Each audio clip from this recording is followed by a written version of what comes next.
Nagprotesta ang ilang kawani ng gobyerno laban sa umano'y pagtapyas sa kalahati ng ipinangako sa kanilang Productivity Enhancement Incentive Bonus. Mula sa Maynila, may ulat on the spot si Lay Aldiz. Lay? Yes, June, mula sa tanggapan ng Department of Management na malapit sa Malacanang ay naglalakad na ngayon patungong Mendiola ang grupo ng mga government workers na sa police estimate ay nasa mahigit 50 katao. Ang ilan sa kanila ay galing kanina sa may NHA sa Electrical Road sa Quezon City. Ngayong National Day of Protest ng mga kawani ng gobyerno ay kinundinin nila ang anilay kawalan ng kalinga ng gobyerno para sa kanila.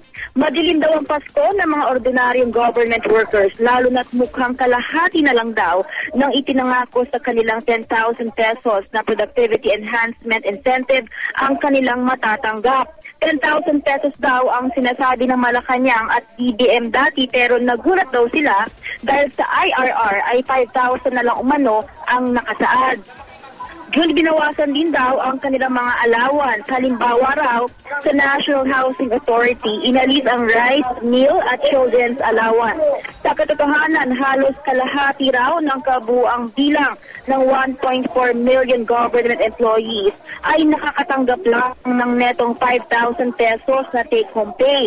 Malayo sa halos 30,000 pesos na kailangan ng isang pamilyang may 6 na miyembro.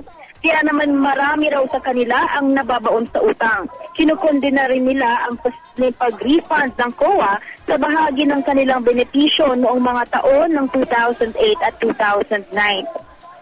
June, hiling ng government workers 6,000 pisong aumento sa sahod para makaagapay man kahit kaunti sa pagtaas ng presyo ng mga pangunahing bilihin at mga bayarin gaya ng kuryente at tubig. So ngayon, June, ay hinihintay pa natin ang reaksyon dito ng Department of Budget and Management. At yan ang pinagkasariwang balita mula rito sa Maynila. Balik sa iyo, June. Maraming salamat, Lay Aldiz.